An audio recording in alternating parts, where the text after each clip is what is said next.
Math buhay everyone! I am Alexa. I am Andrea.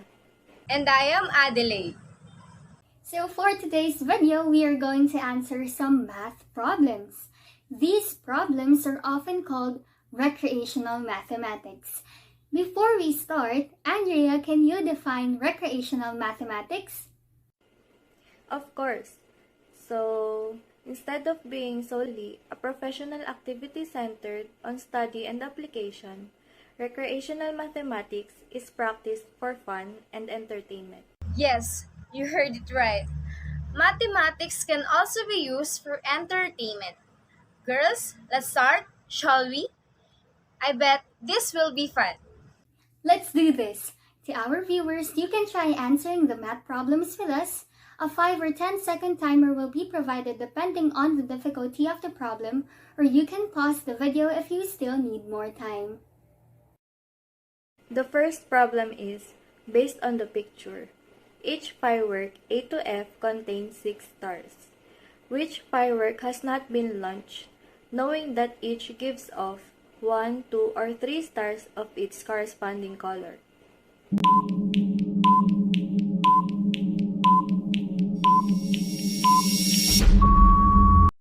If your answer is firework C, then you're correct. There is a total of 9 yellow stars in the fireworks, but there are only 6 in the air. Do the firework math. 9 minus 6 is equals to 3, and you'll find that 3 yellow stars have not been launched yet. Now let's proceed to the second one. Which flower branch from 1 to 6 does not belong?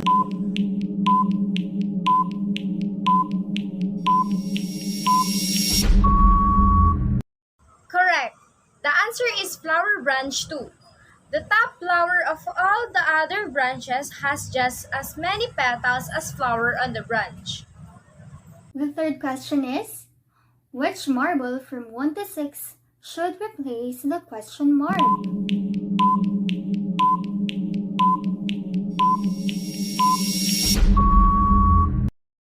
Absolutely, it's marble number 3. All non-purple marbles are in groups of 5 and form an angle. Next, which shape from 1 to 6 contains more white than black?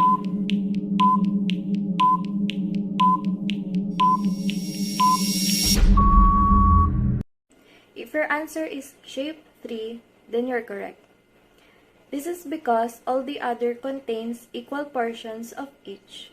Moving on to the next one, which number should replace the question mark to form accurate equations? Knowing that 3 numbers are shown per row, but take note that the 2 of the numbers form a 2-digit number.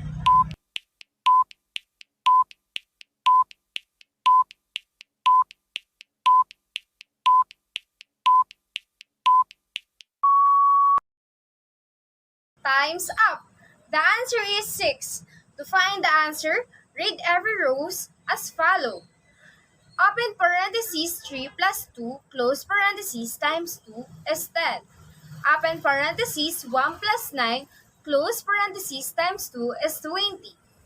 Open parentheses 0 plus 8, close parentheses times 2 is 16.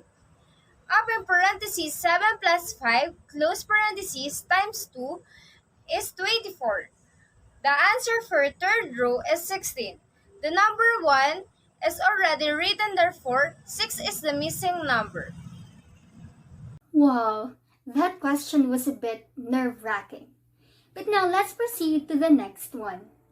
Which number should replace the question mark, knowing that 2-digit numbers are always shown?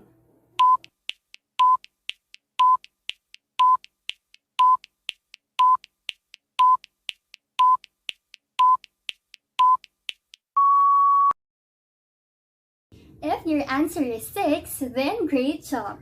To solve for this question, read from left to right as a series of numbers that are always divided by 4. 96 divided by 4 is equals to 24, 24 divided by 4 is equals to 6 or 6, then 48 divided by 4 is equals 12. The answer for 24 divided by 4 is 6, therefore the answer is 6. For the next question, this one is really easy. How many numbers do you see in the picture?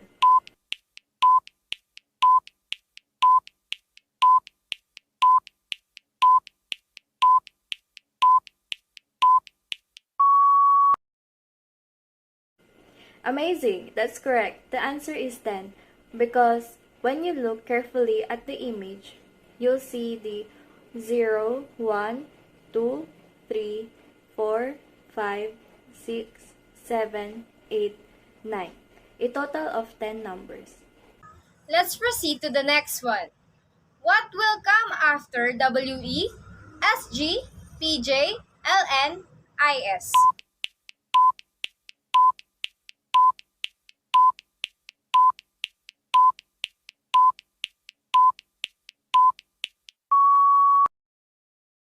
If you answer EY, then you're correct. For us to better understand why EY is the answer, here is the explanation. The first terms of the given series are W, S, P, L, I. The corresponding values in the alphabet are 24, 19, 16, 12, 9. It means the relation between them is negative 4, negative 3, negative 4, negative 3, negative 4. So 9 minus 4 is equal to 5. And the fifth letter from the alphabet is E. The second terms of the given series are E, G, J, N, S. Their corresponding values in the alphabet are 5, 7, 10, 14, 19. It means the relation between them is positive 2, positive 3, positive 4, positive 5, positive 6. So 19 plus 6 is equal to 25. And the 25th letter from the alphabet is Y. This explains the answer. Wow, the last question was a bit challenging. I hope everyone is still enjoying with us. Now let's proceed to the next question. Your parents have 6 sons, including you, and each son has 1 sister. How many people are in the family?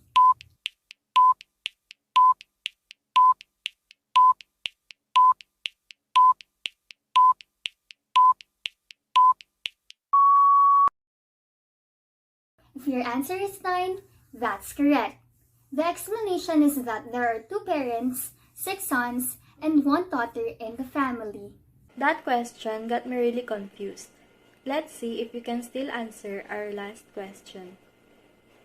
If 532 is equals to 151,022, 924 is equals to 183,652, 863 is equals to 482,466, 545 is equals to 202,541, then 955 is equals to what number?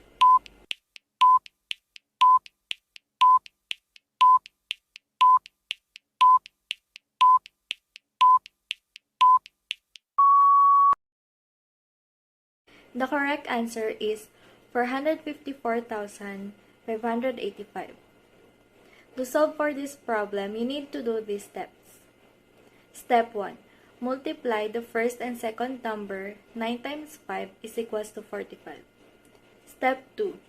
Multiply the first and third number. Again, 9 times 5 is equals to 45. Step 3. Get the sum of the two products. 45 plus 45 is equals to 90. Step 4. Deduct the center number from the sum of the step 3. 90 minus 5 is equals to 85. That explains 454,585 as our answer. Wow, it was challenging, but nonetheless, it was really fun. I know, right? I never knew I would enjoy mathematics more because of recreational mathematics. Yes, to add more, recreational mathematics may be utilized in the classroom to engage students. It can also help in strengthening their mathematical abilities. Additionally, it will ignite students' interest in studying and comprehending mathematical ideas. For our viewers, please share with us your thoughts on learning in the comment section. Anyways, I want to solve more recreational math problems, but sadly, that's it for today's video. We hope your interest in math was ignited and your math skills were improved after watching this video. Once again, this is Alexa. This is Andrea. And this is Adelaide saying Math Buhay! Don't forget to like, comment, share, and subscribe! Goodbye!